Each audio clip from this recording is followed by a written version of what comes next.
SHRI SAI SATCHARITA, Chapter 45. Title: Kakasaheb's Doubt and Anandrao's Vision. Wooden plank, Baba's bedstead, and not Bhagat's. Preliminary. We have described in the last 3 chapters Baba's passing away. His physical or finite form had no doubt disappeared from our view, but the infinite or spiritual form, that is spirit of Baba, ever lives.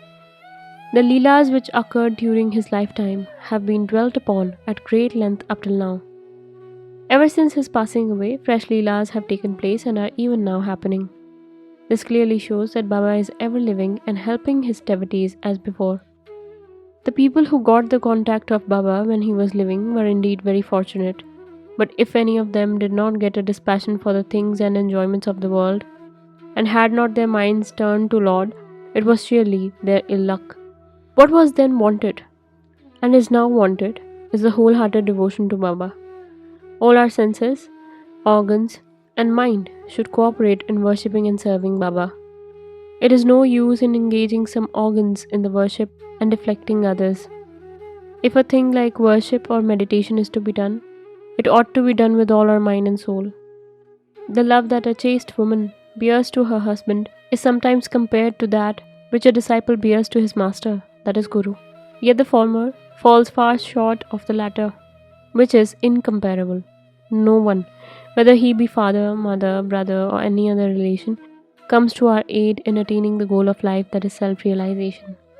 We have to chalk out and traverse the path of self-realization ourselves.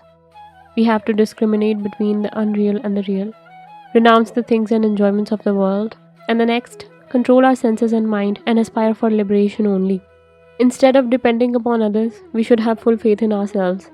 When we begin to practice discrimination, we come to know that the world is transient and unreal, and our passion for the worldly things becomes less and less. Ultimately, we get dispassion or non-attachment for them. Then we know that the Brahma, which is no other than the Guru, is the sole reality. And as it transcends and besets the seeming universe, we begin to worship it in all creatures. This is the unitive bhajan or worship. When we thus worship the Brahma or Guru wholeheartedly, we become one with him and attain self-realization. In short, always chanting the name of the Guru and meditating on him enables us to see him in all beings and confers eternal bliss on us.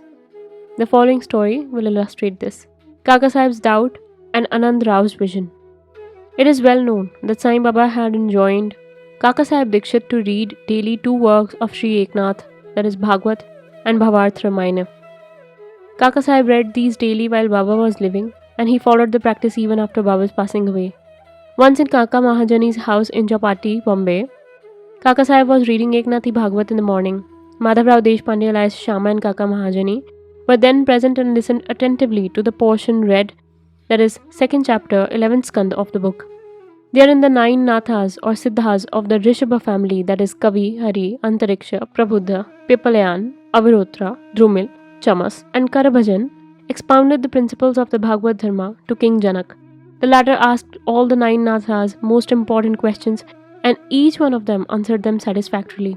The first, that is Kavi, explained the Bhagavad Dharma, Hari, the characteristics of a bhakta, that is a devotee, Antariksha, what is Maya, how to cross Maya, Pipalayan, what is Parabrahma, Avirotra, what is Karma, Drumil, the incarnations of God and their deeds, Chamas, how a non-devotee fares after death, Karabhajan, the different modes of worship of God in different ages. The substance of all the exposition was that in this Kali age, that is Kali Yuga, the only means of liberation was the remembrance of Hari's, that is Lord's or Guru's feet. After the reading was over, Kakasaheb said in a despondent tone to Madhavrao and others, how wonderful is the discourse of the 9 Nathas on bhakti or devotion, but at the same time how difficult it is to put it into practice. The Nathas were perfect, but is it possible for fools like us to attain the devotion as delineated by them? We won't get it even after several births. Then how are we to get salvation? It seems that there is no hope for us. Madhavrao did not like this pessimistic attitude of Kakasaheb. He said, it is a pity that one who by his good luck got such a jewel, that is Guru, as Baba, should cry out so disparagingly. If he has unwavering faith in Baba, why should he feel restless? The bhakti of the Nathas may be strong and wonderful, but is not ours loving and affectionate? And has not Baba told us authoritatively that remembering and chanting Hari's and Guru's name confers salvation? Then where is the cause of fear and anxiety? Kakasaheb was not satisfied with Madhavrao's explanation. He continued to be anxious and restless the whole day, thinking and brooding over how to get the powerful bhakti of the Nathas. Next morning, the following miracle took place. One gentleman named Anandrao Pakhade came in search of Madhavrao. The reading of the Bhagavat was then going on. Mr. Pakhade sat near Madhavrao and was whispering something to him. He was mentioning in low tone his dream vision. As there was some interruption in the reading by this whispering, Kakasaheb stopped the reading and asked Madhavrao what the matter was. The latter said, "Yesterday you expressed your doubt, now here is the explanation of it." Here Mr. Pakhade's vision, which Baba gave him, explaining the characteristic of saving devotion, and showing that the devotion in the form of bow to or worship of Guru's feet is sufficient. All were anxious to hear the vision, especially Kakasaheb. At this suggestion, Mr. Pakhade began to relate the vision as follows. I was standing in a deep sea in waist-deep water. There I saw Sai Baba all of a sudden. He was sitting on a beautiful throne studded with diamonds, with his feet in water. I was most pleased and satisfied with the form of Baba. The vision was so realistic that I never thought that it was a dream. Curiously enough, Madhavrao was also standing there. He said to me feelingly, "Anandrao, fall at Baba's feet."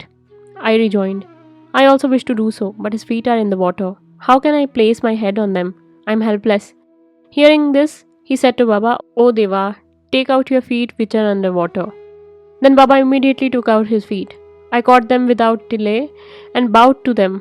On seeing this, Baba blessed me, saying, "Go now. You will attain your welfare. There is no cause for fear and anxiety." He also added, "Give a silk-bordered dhotar to my Shama. You will profit thereby." In compliance with Baba's order, Mr. Pakhade brought the dhotar and requested Kakasaheb to hand it over to Madhavrao, but the latter refused to accept it, saying that unless Baba gave a hint or suggestion for acceptance, he would not accept it. Then after some discussion, Kakasaheb decided to cast lots. It was the invariable practice of Kakasaheb to cast lots in all dubious matters and to abide by the decision as shown by the picked up chit or lot. In this particular case, 2 chits, on one of which was written to accept and on another to reject, were placed at the feet of Baba's picture, and an infant was asked to pick one of them. And to accept chit was picked up, and the dhotar was handed over to and accepted by Madhavrao. In this way, both Anandrao and Madhavrao were satisfied, and Kakasaheb's difficulty was solved. The story exhorts us to give respect to the words of other saints, but at the same time asks us to have full faith in our mother, that is the Guru, and abide by his instructions. For he knows our welfare better than any other person. Carve out on your heart the following words of Baba. There are innumerable saints in the world, but our father, that is Guru, is a father, that is real Guru. Others might say many good things, but we should never forget our Guru's words. In short, love your Guru wholeheartedly, surrender to him completely, and prostrate yourselves before him reverentially, and then you will see that there is no sea of mundane existence before you to cross. There is no darkness before the sun. Wooden plank Baba's bedstead and not Bhagat's. In his earlier days, Baba slept on a wooden plank, 4 arms in length and only a span in breadth, and panatis, that is, earthen lamps burning at 4 corners. Later on, he broke the plank into pieces and threw it away. This is mentioned in chapter number 10. Once Baba was describing the greatness or importance of this plank to Kakasaheb. Hearing this, the latter said to Baba, "If you still love the wooden plank, I would again suspend and hang up one in the masjid again for you to sleep at ease." Baba replied, "I would like to sleep up, leaving Mahalsapati down on the ground." Then Kakasaheb said, "I will provide another plank for Mahalsapati." Baba, how can he sleep on the plank? It is not easy to sleep on the plank. He who has many good qualities in him can do so. He who can sleep with his eyes wide open can effect that.